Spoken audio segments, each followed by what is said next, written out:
kita berada di Palestin, di Mesir, di Syria, di Yaman, Selatan Thai, di Romania, di Marawi, di Malaysia. Seterusnya kita hadiahkan Al-Fatihah kepada para salihin, wali-wali Allah, para muttaqin, para syakirin. Seterusnya kepada kedua ibu bapa kita, guru-guru kita, kaum keluarga kita, kaum muslimin dan muslimat. Al-Fatihah. A'udzu billahi minasyaitonir rajim. Bismillahirrahmanirrahim. Alhamdulillahi rabbil alamin. Ar-Rahmanir Rahim. Maliki yaumiddin. Iyyaka na'budu wa iyyaka nasta'in. Ihdinas siratal mustaqim. Siratal ladzina an'amta 'alaihim ghairil maghdubi 'alaihim waladdallin. Amin. InsyaAllah tuan-tuan, untuk menambah baik lagi majlis kita pada malam ini, marilah sama-sama kita berselawat ke atas Nabi sallallahu alaihi wasallam. Semoga dengan kita berselawat ke atas Nabi sallallahu alaihi wasallam, Allah Subhanahu wa taala menambah lagi keberkatan, keridaan, rahmat, dan lebih-lebih lagi kita mengharapkan Allah Subhanahu wa taala mengampuni segala dosa kita insya-Allah. Bismillahirrahmanirrahim. Allahumma salli ala sayyidina Muhammadin nabiyil ummi wa ala alihi wa sahbihi wa barik wa sallim. Allahumma salli ala sayyidina Muhammadin nabiyil ummi wa ala alihi wa sahbihi wa barik wa sallim. Allahumma salli ala sayyidina Muhammadin nabiyil ummi wa ala alihi wa sahbihi wa barik wa sallim. Allahumma salli ala sayyidina Muhammadin nabiyil ummi wa ala alihi wa sahbihi wa barik wa sallim. Allahumma salli ala sayyidina Muhammadin nabiyil ummi wa ala alihi wa sahbihi wa barik wa sallim. Allahumma salli ala sayyidina Muhammadin nabiyil ummi wa ala alihi wa sahbihi wa barik wa sallim. Allahumma salli ala sayyidina Muhammadin nabiyil ummi wa ala alihi wa sahbihi wa barik wa sallim. Allahumma salli ala sayyidina Muhammadin nabiyil ummi wa ala alihi wa sahbihi wa barik wa sallim. Allahumma salli ala sayyidina Muhammadin nabiyil ummi wa ala alihi wa sahbihi wa barik wa sallim. Allahumma salli ala sayyidina Muhammadin nabiyil ummi wa ala alihi wa sahbihi wa barik wa sallim. Bismillahirrahmanirrahim. Alhamdulillahi rabbil alamin. Wa bihi nasta'in ala umuri dunya waddin. Wassalatu wassalamu ala sayyidil mursalin khatimin nabiyyin Muhammad sallallahu alaihi wa alihi wa sahbihi wa sallam wa ala alihi wa ashabihi wa tabi'an wa tabi'an tabi'an lahum bi ihsanin ila yaumiddin. Subhanaka la 'ilma lana illa ma 'allamtana innaka antal 'alimul hakim. Rabbi shrah li sadri yassir li amri wahlul 'uqdatam min lisani yafqahu qawli. Rabbi zidna 'ilma warzuqna fahma. Allahumma yassir wa la tu'assir. Rabbi tamim bil khair ya fattah ya alim iftah lana futuhal 'arifin. Wa la hawla wa la quwwata illa billahil 'aliyyil 'azim. Wa la hawla wa la quwwata illa billahil 'aliyyil 'azim. ولا حول ولا قوة إلا بالله العلي العظيم. أما بعد. قال الله تعالى في القرآن العظيم: أعوذ بالله من الشيطان الرجيم. بسم الله الرحمن الرحيم. ألم نشرح لك صدرك ووضعنا عنك وزرك الذي أنقض ظهرك ورفعنا لك ذكرك فإن مع العسر يسرا إن مع العسر يسرا فإذا فرغت فانصب وإلى ربك فارغب. Sadaqallahul azim. Alhamdulillah, pertama-tamanya marilah sama-sama kita merafakkan rasa syukur kita kehadrat Allah Subhanahu wa taala. Dengan keizinan Allah Subhanahu wa taala dapat sama-sama kita bertemu dan kita bersua lagi pada malam ini, dan sama-sama kita mengharapkan semoga pertemuan kita, keberadaan kita di dalam rumah Allah Subhanahu wa taala ini, Allah Subhanahu wa taala penuhkan dengan keberkatan, keredaan, rahmat, dan lebih-lebih lagi kita mengharapkan Allah Subhanahu wa taala mengampuni segala dosa kita, insya-Allah. InsyaAllah tuan-tuan, kita akan sambung lagi bacaan kitab I'tiqad Ahlussunnah wal Jamaah yang telah dikarang kitab ini oleh Kiai Sirajuddin Abbas. Masih lagi perbincangan kita berkisar mengenai firqah-firqah di dalam Islam ataupun pecahan-pecahan di dalam Islam.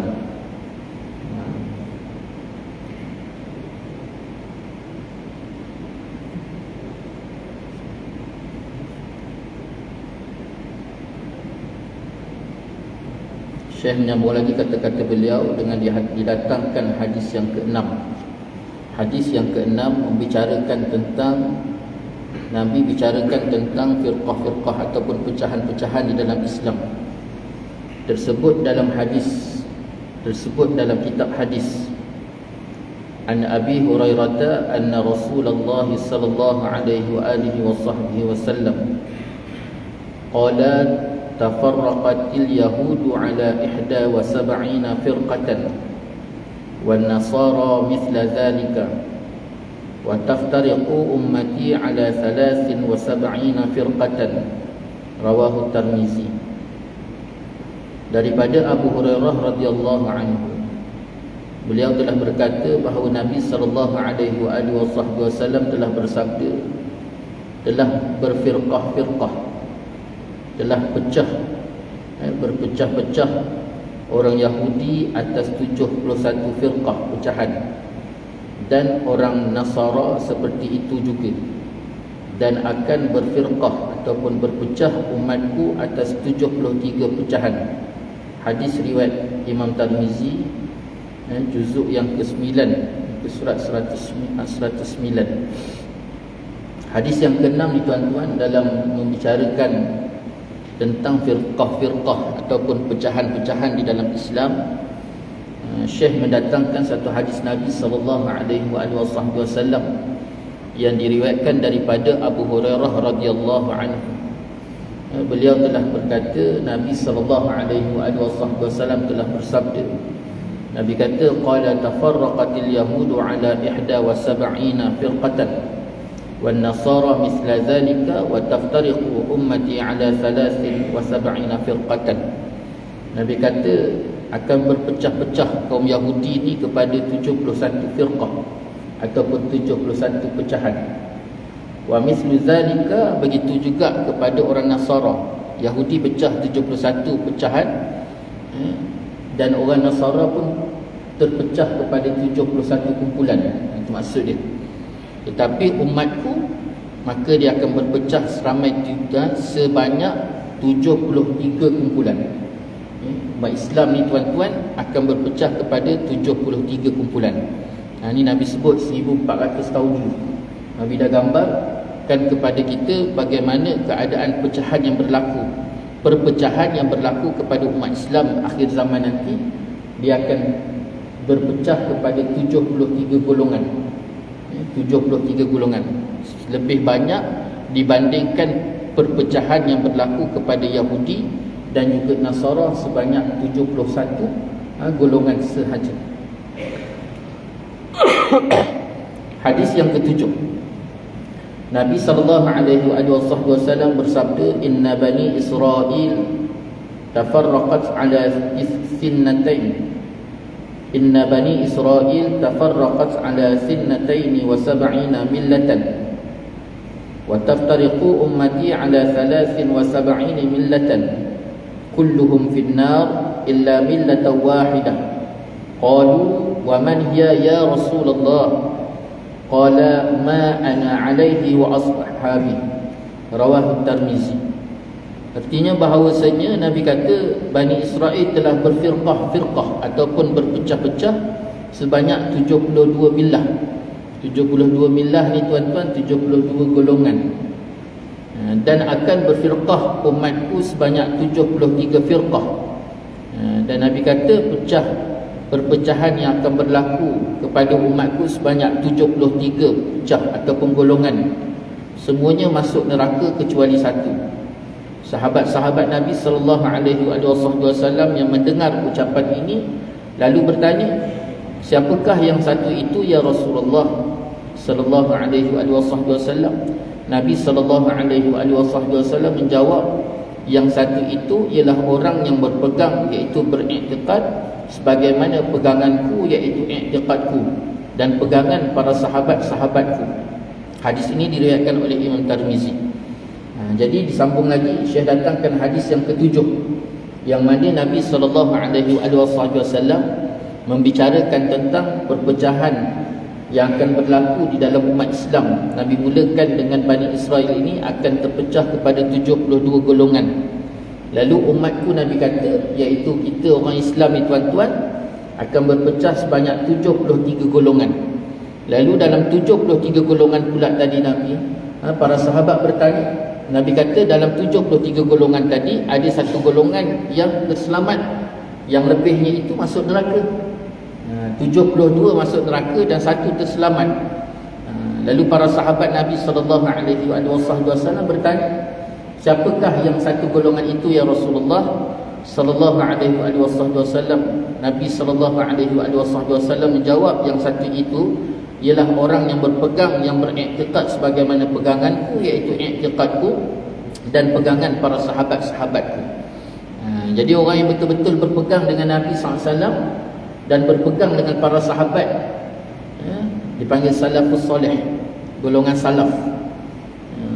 Para sahabat ni tuan-tuan, maka golongan ini satu-satu golongan yang terselamat daripada api neraka Allah Subhanahu Wa Taala. Jadi dalam 73 golongan tadi, 72 tuan-tuan akan dicampak oleh Allah Subhanahu Wa Taala ke dalam neraka, disebabkan kesalahan iktikad mereka. Lalu satu golongan sahaja Nabi SAW sebut yang akan selamat, iaitu mereka yang beriktikad ataupun yang berpegang teguh dengan iktikad sebagaimana iktikad Nabi SAW dan berpegang teguh dengan iktikad para sahabat ataupun panggil salaf, golongan salaf. Hadis yang ke-8. Hadis yang ke-8 tersebut dalam kitab Tabrani, bahawa Nabi SAW telah bersabda, Nabi kata, wallazi nafsi Muhammadin biyadihi la taftariqu ummati ala 73 firqatan fawahidatun fil jannati wa thintani wa sab'una fid nar. Qila man hum ya Rasulullah? Qala ahlu sunnati wal jama'ati. Rawahu Tabrani. Artinya, demi Tuhan yang memegang jiwa Muhammad di tangannya, akan berfirqah umatku sebanyak 73 firqah. Yang satu masuk syurga dan yang lainnya pula masuk neraka. Lalu bertanya para sahabat kepada Nabi SAW, siapakah firqah yang tidak masuk neraka itu ya Rasulullah sallallahu alaihi wasallam? Lalu Nabi Muhammad sallallahu alaihi wasallam telah menjawab, iaitu ahli sunnah wal jamaah. Hadis ni diriwayatkan oleh Imam Tabrani. Ni tuan-tuan, hadis yang ke-8 yang mana Nabi bicarakan tentang firqah ni juga. Nabi kata, Nabi mulakan dengan sumpah. Nabi bersumpah dengan nama Allah yang memegang jiwa Nabi sallallahu alaihi wasallam. Jadi jiwa Nabi, diri Nabi ni Allah pegang. Nabi mulakan wallazi nafsi Muhammadin biyadihi, bahawa jiwa Nabi ni, diri Nabi ni duduk dalam genggaman Allah Subhanahu Wa Taala. Lalu Nabi kata umatku akan berpecah sebanyak 73 pecahan ataupun 73 golongan, yang mana satu itu akan masuk ke dalam syurga dan selainnya itu akan dicampak ke dalam neraka Allah Subhanahu Wa Taala. Para sahabat bertanya, ya Rasulullah, siapakah yang satu golongan itu yang akan dimasukkan ke dalam syurga? Sejelas Nabi menjawab, hum ya Rasulullah, qala ahlu sunnati wal jamaah, iaitu golongan ahli sunnah wal jamaah. Siapa ahli sunnah wal jamaah ni tuan-tuan? Ahli sunnah ni orang yang mengikut i'tiqad Nabi SAW, wal jamaah iaitu golongan mengikut golongan para sahabat. Wal jamaah itu dibalik kepada sahabat. Ini sebagaimana yang telah didefinisikan oleh para ulama apa yang dikatakan ahli sunnah wal jamaah. Yang dikatakan ahli sunnah ni mereka yang berpegang dengan i'tiqad sebagaimana i'tiqad Nabi SAW. Wal jamaah dia kembali kepada para sahabat Nabi SAW. Yang kesembilan, Nabi Muhammad SAW bersabda, la tazalu ta'ifatun min ummati zahirina hatta ya'tiyahum amrullah wa hum zahirun, rawahul Bukhari. Akan datang, Nabi telah bersabda, akan ada segolongan daripada umatku yang tetap atas kebenaran sampai hari kiamat, dan mereka tetap atas kebenaran itu. Hadis sahih riwayat Bukhari. Hadis yang ke-9 ni tuan-tuan, Syekh datangkan bagaimana Nabi SAW menggambarkan bahawa akan ada satu golongan yang duduk tetap atas kebenaran sampai hari kiamat. Maknanya takkan putus. Siapa mereka ni tuan-tuan? Itulah golongan ahli sunnah wal jamaah sebagaimana yang telah disebutkan oleh Nabi SAW. Maknanya golongan takkan putus. Takkan terpupus, takkan putus dan takkan terhapus. Tetap sebagaimana yang telah dijanjikan oleh Nabi SAW 1400 tahun yang dulu. Jadi 9 hadis ni tuan-tuan, Syekh datangkan dalam kitab ni sebagai gambaran kepada kita daripada Nabi SAW bagaimana firqatun atau firqah ataupun golongan-golongan yang akan terjadi ataupun timbul di dalam Islam. Pecahan-pecahan tersebut seramai 73 pecahan. Sehingga secara jelas Nabi sebut pertamanya satu firqah dalam 73 pecahan tadi ataupun 73 golongan dalam Islam yang berpecah tadi, maka ada satu golongan sahaja yang akan terselamat dan dibawa masuk ke dalam syurga Allah Subhanahu Wa Taala, iaitu mereka yang mengamalkan ahli sunnah wal jamaah, iaitu mereka-mereka yang berpegang teguh dengan i'tiqad sebagaimana i'tiqad Nabi sallallahu alaihi wasallam. Itu sebabnya begitu juga i'tiqad para sahabat Nabi, terutamanya khulafa rasyidin. Itu sebabnya kita kena tengok balik bagaimana i'tiqad Nabi, bagaimana i'tiqad para sahabat. Jadi nak tengok sampai ke sana tu tuan-tuan, kita tidak ada kemampuan kecuali kita balik semula yang sebagaimana Nabi SAW sebut al-ulama warasatul anbiya. Bermula ulama itu adalah pewaris Nabi, balik semula. Dan memang perlu kepada perkara, di antara perkara yang diperlukan selain daripada para ulama tadi ialah susur jalur ilmu tadi. Itu penting. Itu sebabnya mengaji itu mesti ada susur jalur, dipanggil sanad, musnad. Daripada guru ni ambil daripada guru ni daripada guru ni daripada guru ni, sampailah kepada para sahabat dan akhirnya sampailah kepada Nabi sallallahu alaihi wasallam. Tuan-tuan yang dirahmati oleh Allah Subhanahu taala, baru-baru ni tuan-tuan ada seorang ustaz, dia menulis satu kitab yang ditulis satu buku, tebalnya tuan-tuan lebih kurang dalam 2 inci ke 3 inci. Tajuknya tuan-tuan, menelusuri 1000 tahun mazhab Syafi'i di alam Melayu.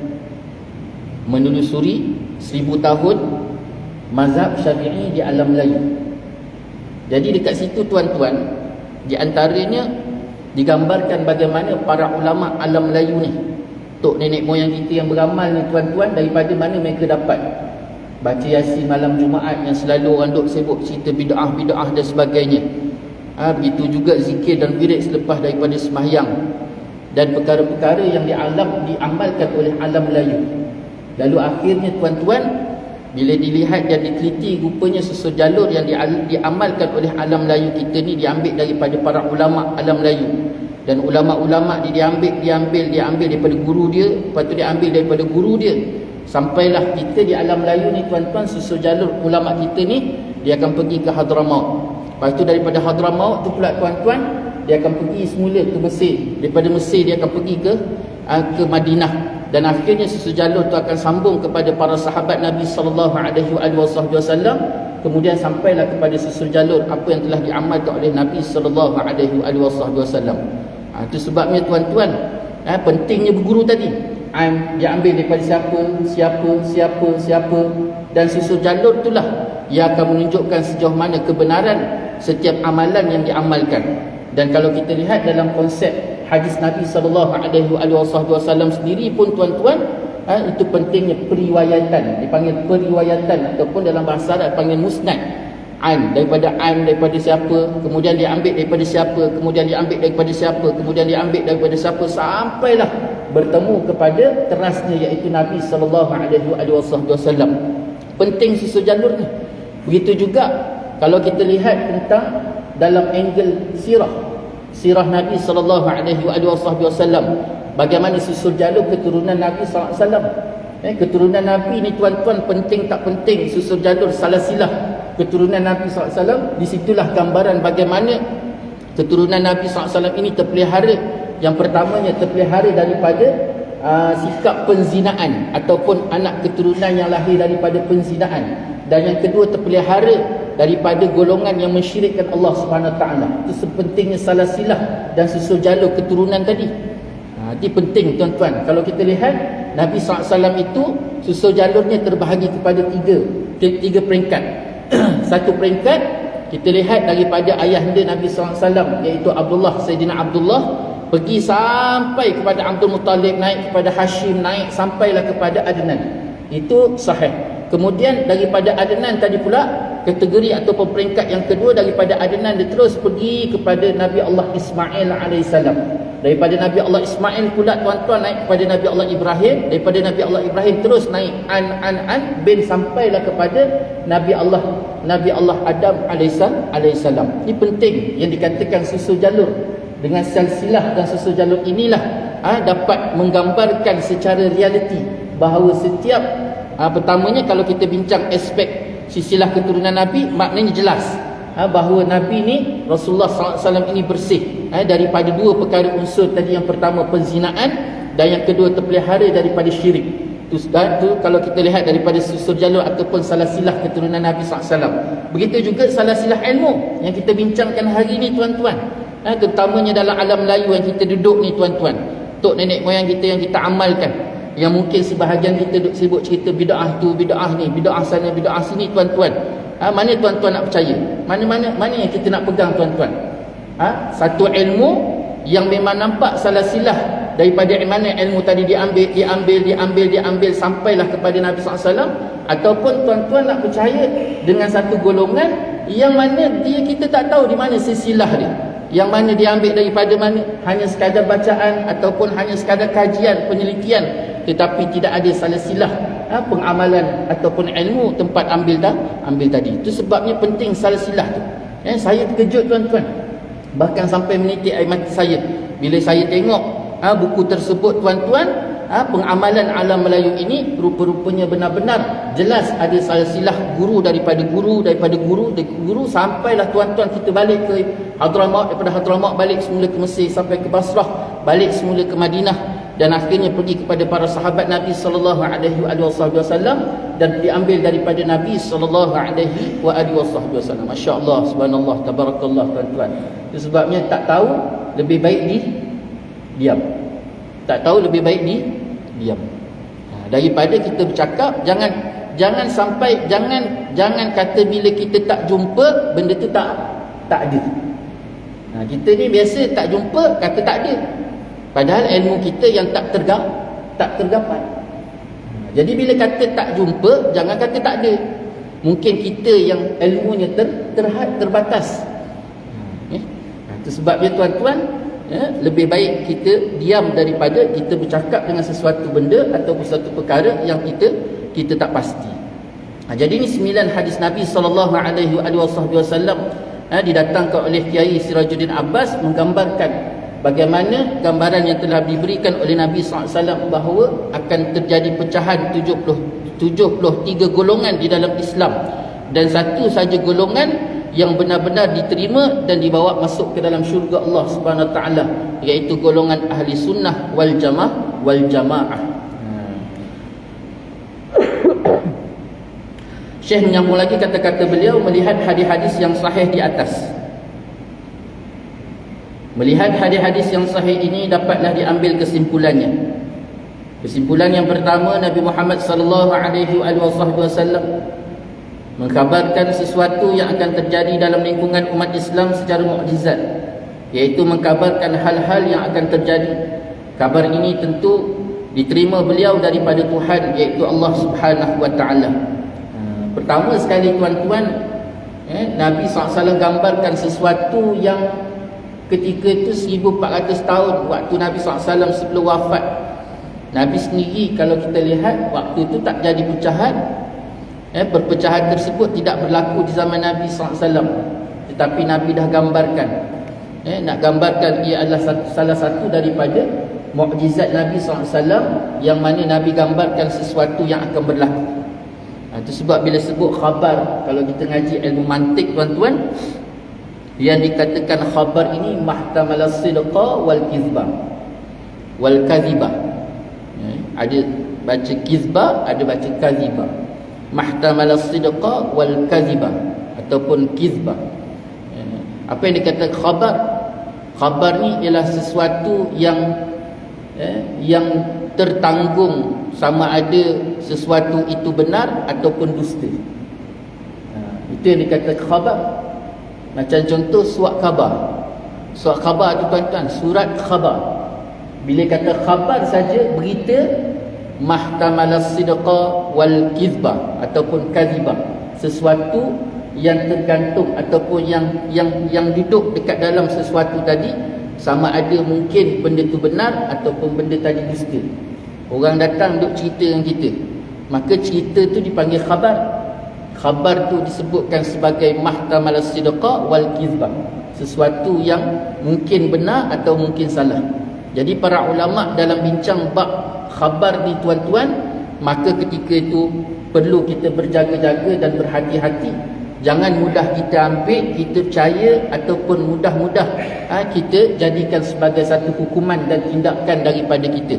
Kecuali khabar tadi yang boleh kita ambil, kita pegang, kita yakin, hanya dua disebut oleh para ulama. Dua saja benda ataupun perkara yang boleh kita pegang. Dia khabar tetapi boleh kita pegang, kita jadikan sebagai keimanan dan anutan. Apa dua perkara tersebut? Yang pertamanya Al-Quran dan yang keduanya hadis Nabi sallallahu alaihi wasallam. Dua perkara ni tuan-tuan, Al-Quran itu pun khabar, cuma khabar tersebut khabar yang disandarkan kepada Allah Subhanahu wa taala.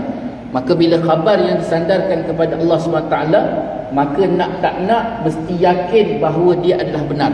Yakin dia benar. Kalau kita tak yakin tuan-tuan, maka akan rosaklah iktikad kita. Macam contoh kita baca Quran. Bila kita baca Quran, ada dalam Quran bicara tentang satu-satu masalah. Lalu kita pun kata, oh benda ni tak relevan dengan zaman kita. Rosak akidah. Rosak akidah tuan-tuan. Kenapa? Kerana apa yang telah dilakarkan oleh Allah SWT, dibicarakan oleh Allah SWT dalam Al-Quran, dia tak kira zaman siapa, di mana dan bagaimana tuan-tuan, tetap relevan. Kerana Allah itu Tuhan, dan apa yang dibicarakan itu adalah kalam Tuhan, kalam Allah. Maka tak boleh kita kata tak ataupun tidak dan sebagainya. Macam contoh masalah yang timbul tentang masalah tutup aurat ataupun masalah tudung. Yang sering kali orang bangkitkan masalah tudung. Dalam Quran mana ada nama Allah SWT sebut tentang tudung? Macam mana itu tuan-tuan? Dalam Quran mana ada Allah SWT sebut tentang tudung? Dia kata, kenapa duk sibuk-sibuk nak sembang ataupun nak berbicara, nak berbahas tentang tudung?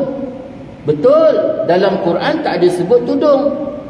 Dalam Quran mana disebut tudung? Allah sebut dalam Quran, labuhkan pakaianmu sehingga bawah dadamu. Allah tak ada sebut. Labuhkan pakaianmu sehingga bawah dadamu. Allah suruh labuhkan. Jadi yang dilabuhkan tadi kalau bawa ke Malaysia distempel, dicop, panggil benda yang dilabuhkan sehingga bawah dada itu tudung. Dan bila bawa ke Indonesia, sesuatu yang dilabuhkan sehingga bawah dada dicop, nama dia jilbab. Namanya jilbab. Jadi kalau tuan-tuan, kalau orang Indonesia cari tudung dalam Quran tak jumpa, kalau orang Malaysia cari jilbab dekat dalam Quran pun tak jumpa. Kenapa? Kerana Allah bicara tentang sesuatu yang jadi prasyarat. Lalu manusia tadi yang stempel, benda sesuatu yang duduk bawah dada itu namanya tudung. Orang Malaysia kata, orang Indonesia kata sesuatu yang duduk bawah dada itu dipanggil jilbab. Itu sebabnya dalam Quran tak ada bicara tentang jilbab, tak ada bicara tentang tudung. Tetapi prasyarat yang diingini, garis pandu yang diingini oleh Allah SWT tentang aurat itu ada dalam Quran. Kemudian yang kedua pula tuan-tuan, yang seringkali dibangkit dalam masyarakat tentang masalah, iaitu bila kita bincang tentang masalah tudung, lalu orang perempuan kata apa? Orang perempuan sinilah, orang perempuan Zimbabwe. Dia kata apa? Dia akan kata, itu semua salah orang lelaki. Itu semua salah orang lelaki. Patutnya orang lelaki lah kena tundukkan pandangan dia. Patutnya orang lelaki yang kena tunduk pandangannya, bukan kami yang nak kena tutup aurat.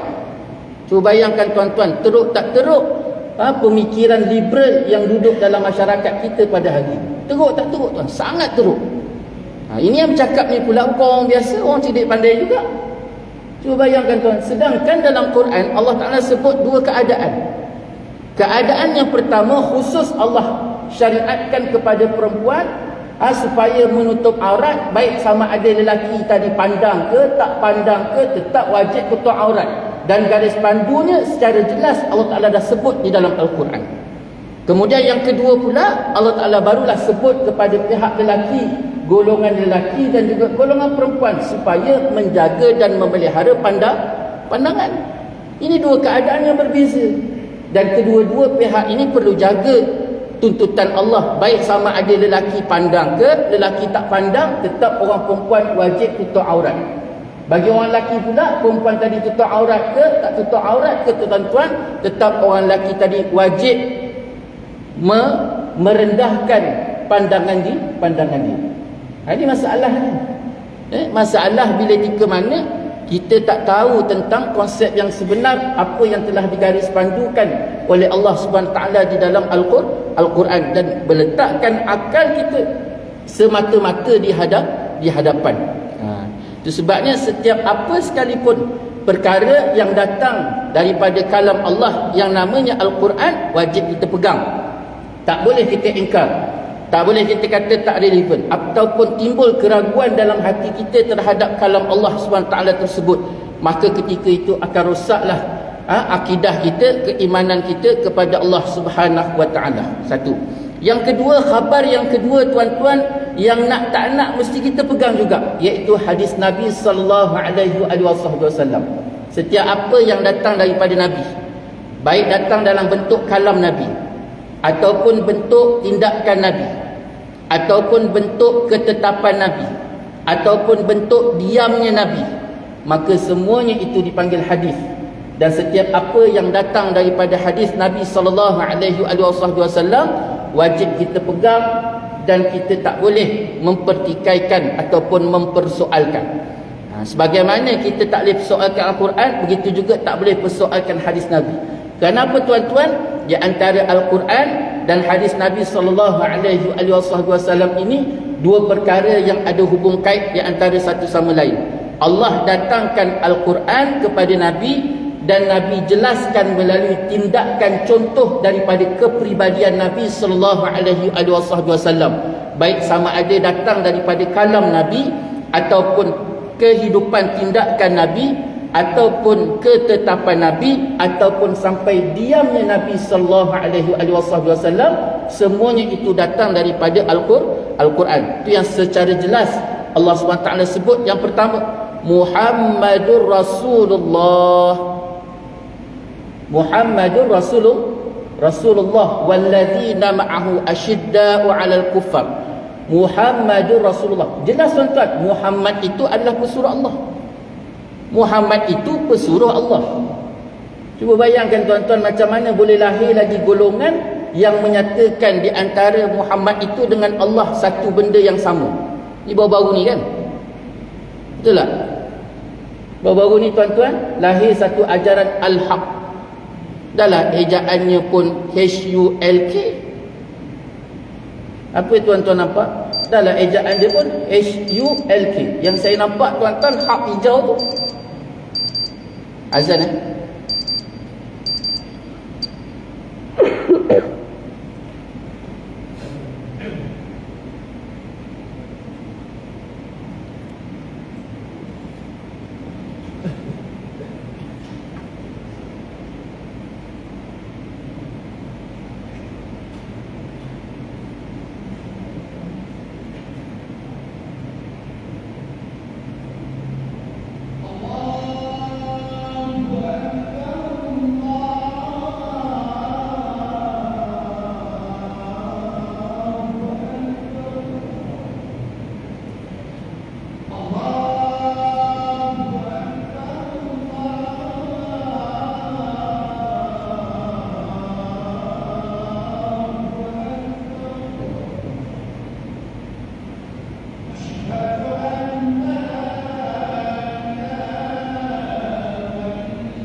Hadirin hadirat muslimin muslimat yang dirahmati oleh Allah Subhanahu wa taala.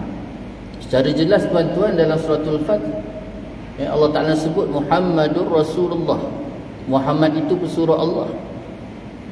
Jadi macam mana yang boleh kita katakan Allah dengan Muhammad itu satu benda yang satu?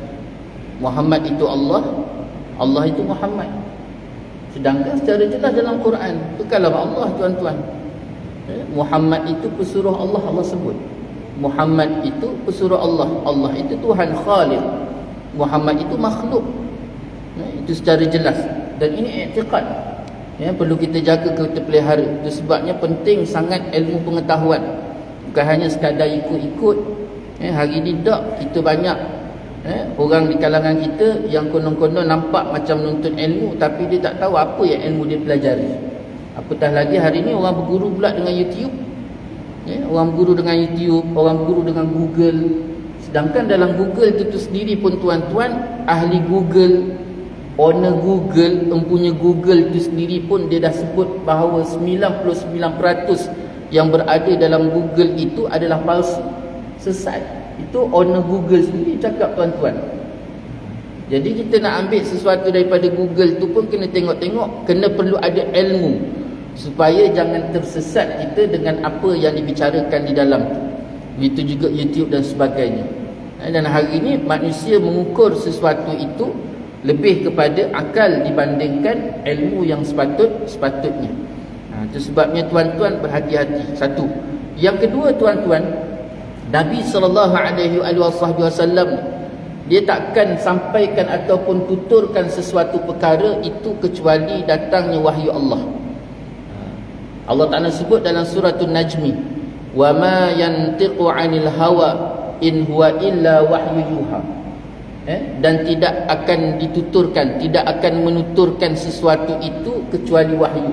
Dan Nabi takkan tutur dengan hawa nafsu. Wa ma yantiqu 'anil hawa, dan Nabi SAW itu tidak menuturkan sesuatu itu dengan hawa nafsu, dan setiap tuturan Nabi SAW itu adalah wahyu daripada Allah SWT. Contohnya apa, tuan-tuan? Contoh kita ambil seperti waktu Nabi SAW pulang daripada Isra' dan Mi'raj. Waktu Rasulullah balik daripada Isra' dan Mi'raj, tuan-tuan, Rasulullah pun cerita tentang peristiwa Isra' Mi'raj tadi kepada seluruh penduduk Mekah. Pada peringkat awal diceritakan kepada sepupu dia iaitu Ja'far, kemudian diceritakan pula kepada penduduk Mekah. Bila dicerita kepada penduduk Mekah ni, tuan-tuan, tak kiralah sahabat yang beriman ataupun mereka yang musyrikin, pembesar-pembesar yang memusuhi Nabi SAW mendengar tentang peristiwa Isra' dan Mi'raj, maka yang tidak beriman semakin tinggilah mereka nak mengatakan bahawa apa yang dibawa oleh Nabi SAW itu adalah dusta, nipu, bohong, tak masuk akal, akal tak ada terima, dia kata. Dan lebih-lebih lagi peristiwa Isra' Mi'raj ni, tuan-tuan cuba bayangkan, nak dijalankan, Nabi SAW berjalan daripada Mekah nak ke Baitul Maqdis, kemudian naik ke Sidratul Muntaha, tuan-tuan. Sedangkan perjalanan secara realiti 2 bulan pergi, 2 bulan balik. Kebiasaannya daripada Mekah nak ke Baitul Maqdis, tuan-tuan, 2 bulan pergi, 2 bulan balik. Jadi sehingga akhirnya, tuan-tuan, pembesar-pembesar Quraisy datang menemui Nabi SAW. Dia kata, wahai Muhammad, jika engkau benar Muhammad, engkau pergi malam tadi ke Baitul Maqdis, maka ceritakan kepada kami tentang bagaimana keadaan Masjid Baitul Maqdis. Masjid Baitul Maqdis tu macam mana? Lalu Nabi SAW kata, insya-Allah, Nabi kata, ketika tu Nabi tak sebut insya-Allah, Nabi kata akan kuceritakan bagaimana. Jadi akhirnya, tuan-tuan, bila pembesar-pembesar tadi balik, Nabi SAW pun menunggu wahyu. Daripada sehari pergi ke 3 hari, daripada 3 hari pergi ke seminggu, daripada seminggu sampailah ke 2 minggu. Sampaikan gusar, tuan-tuan, bukan para sahabat dia tak percayakan Nabi, tetapi mereka jadi gusar dan takut. Semakin tinggi penduduk Mekah, musyrikin Mekah menyatakan Nabi adalah dusta. Kerisauan bermain di situ. Dan penduduk Mekah yang musyrikin ni pula, tuan-tuan, semakin kuat mereka kata, kan aku dah kata Muhammad tu penipu, dan aku dah kata Muhammad itu dusta. Tapi dengan izin Allah Subhanahu Taala, tuan-tuan, akhirnya Jibril alaihissalam datang kepada Nabi SAW dalam keadaan tercungap-cungap.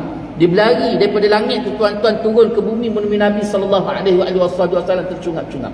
Wahai Muhammad, Allah perintahkan datang, Allah SWT perintahkan kepadaku supaya mendatangi kau Muhammad. Yang pertama sekali, Allah tegur kau wahai Muhammad, kerana kau berjanji dengan mereka musyrikin Mekah untuk menceritakan tentang Masjid Baitul Maqdis tu dalam keadaan kau tidak mengungkapkan perkataan insya-Allah. Ni Allah Ta'ala tegur Nabi. Daripada peristiwa ni Allah tegur Nabi, kau tak ucapkan insya-Allah.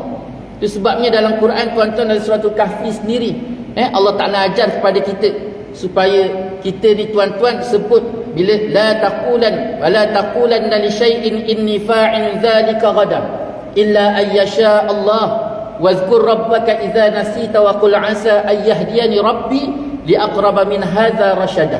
Allah Taala kata, bila kau nak buat satu perkara tu, maka katakanlah insya-Allah. Allah tegur Nabi.